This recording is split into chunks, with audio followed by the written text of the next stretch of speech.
Let's pretend you run a lawn mowing business. You need to work out how much fuel you have. So you check and find that you have one 2-gallon container of fuel and another 9-litre container of fuel. So how much fuel do you have? Well, it's not immediately obvious how to work this out. We can't just add the two numbers together and do 2 plus 9 to get 11. Well, that's the problem. We don't know what units to use. Do we use gallons? Well, no, the second container didn't contain gallons. Do we use litres? The first container didn't use litres. So what we need to do is convert one of the units to the other unit so we have something to compare them to. It makes sense we can only add or subtract quantities that are measured in the same way.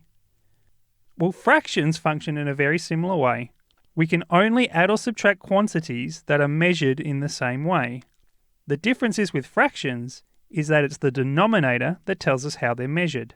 Anytime we have a fraction, the numerator tells us how many parts make up our fraction, but the denominator tells us how many parts make up the whole.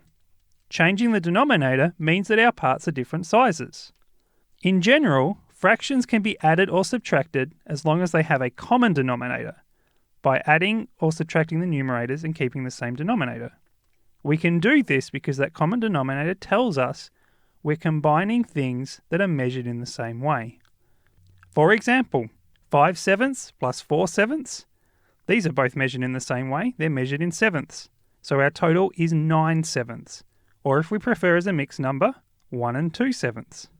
1/4 subtract 3/4, these are measured in the same way, so we can subtract our numerators to get -2.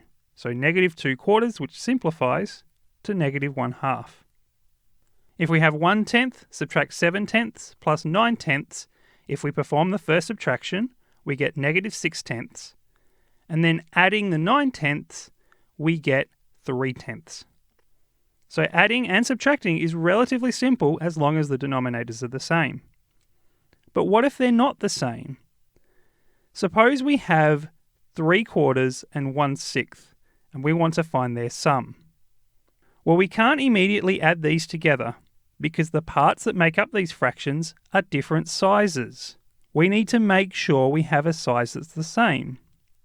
Well, if we take our 3/4 and split each of our parts into 3, and we take our 1/6 and split each of our parts into 2, then the total number of parts that make up a whole will be 12 for both of these fractions.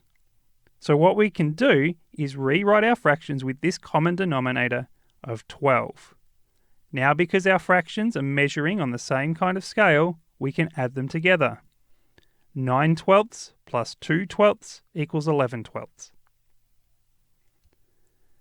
Let's do a few more examples using our knowledge that we need to convert to common denominators before we can perform addition or subtraction. So 9/10 subtract 18/25. Both 10 and 25 have 50 as a multiple, so we can write this as 45/50 and 36/50. Subtract those, we get 9/50.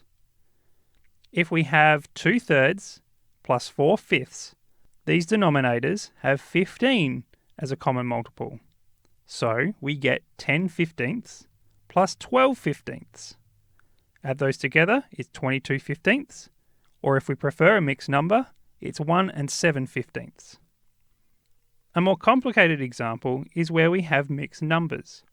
Now there's a couple of ways to approach this, but what we're going to do here is convert them into improper fractions first.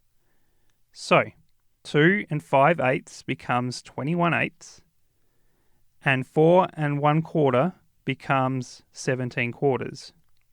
These don't have a common denominator, but if we change the quarters into eighths, we get 21/8 subtract 34/8, which is -13/8. Or if we prefer it, it is -1 and 5/8 as a mixed number.